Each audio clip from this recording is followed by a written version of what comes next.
Voilà, une fois que le site WordPress est installé, alors moi je suis passé par Cloudways qui fait des installs en un clic.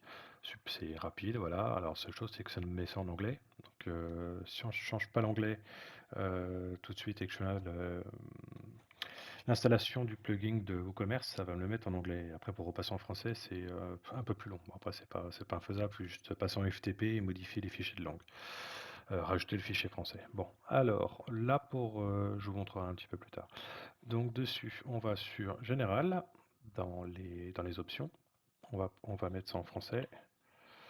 Hop, français en UTC plus 1, ce qui correspond à notre fuseau horaire de chez nous. Hop, en France, voilà, on sauvegarde. Ici, on va en profiter pour mettre site de test, voilà, que tu as déjà noté. Tout le monde peut s'inscrire sur l'inscription, c'est-à-dire que les utilisateurs, les acheteurs ou faux potentiels pourront créer un compte, surtout lors du processus d'achat. Donc on enregistre. On va maintenant installer le Page Builder Elementor. Alors, le Page Builder, ça sert à créer une interface qui va vous aider, vous, pour la création des pages, interface graphique. C'est simple, c'est simple, c'est efficace, assez rapide. Moi, je suis plus accoutumé à passer par Oxygen Builder qui est beaucoup plus modulable, flexible, on crée tout en fait. Donc évidemment, c'est plus simple. Par contre, pour les débutants, c'est quand même plus compliqué. Il faut quand même avoir pas mal de bases en HTML, CSS, voire PHP, grandement recommandé. De toute façon, il faudra quand même y passer pour manipuler vos commerces pour les modifications, mais ça sera sur une prochaine formation. Alors, dedans, maintenant, ce qu'on va faire, c'est qu'on va installer, hop, installer, ajouter, on va installer Elementor.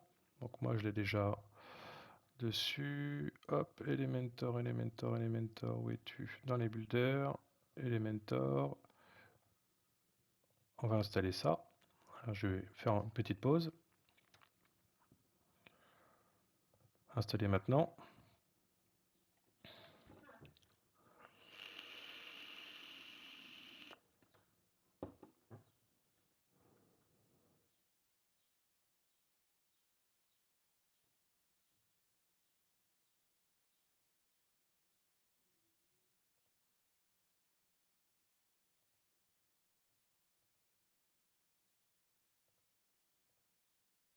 Voilà, c'est activé en appuyant dessus.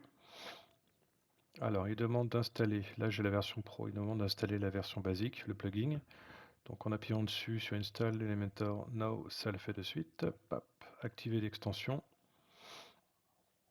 Voilà, moi je ferme ici.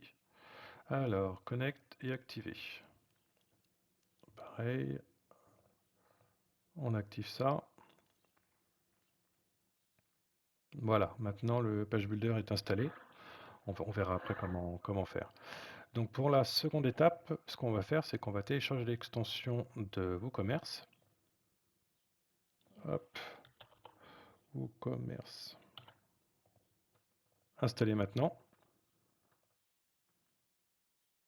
Donc là, ça va prendre un petit peu de temps. Voilà, alors une fois que c'est installé, on dit qu'il est déjà existant. On va l'activer.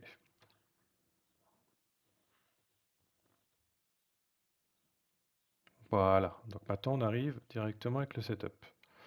Alors, ce qu'on va faire, c'est qu'on va mettre 12 rue du Barry, pays France. Là, on va valser en batelin. Voilà, je configure pour moi. Créer une meilleure expérience, vos commerces, c'est d'envoyer des données. Non merci, pas la peine. Alors, on va créer une boutique de mode. Donc, on va choisir celui-là. Là sont les différents secteurs d'activité. Pas trop d'importance. Alors, les différents types de produits. Alors, nous, on n'aura que des produits physiques. Produits téléchargement, c'est si vous vendez des formations, par exemple, ou des PDF, ou des choses à télécharger, des images, où le procédé est un petit peu différent. Là, on va faire que des produits physiques. Les autres abonnements, tout ça, c'est payant. Donc, on passe autrement. Continuer. Alors, combien de produits? On va dire une centaine, je n'en ai pas ailleurs. Voilà, on enlève toutes les options. Ça, ce sont que des options payantes.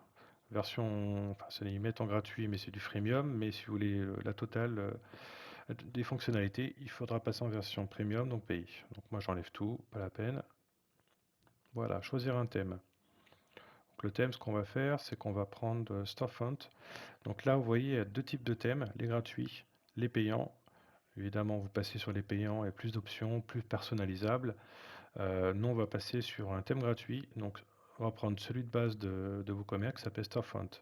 On choisit.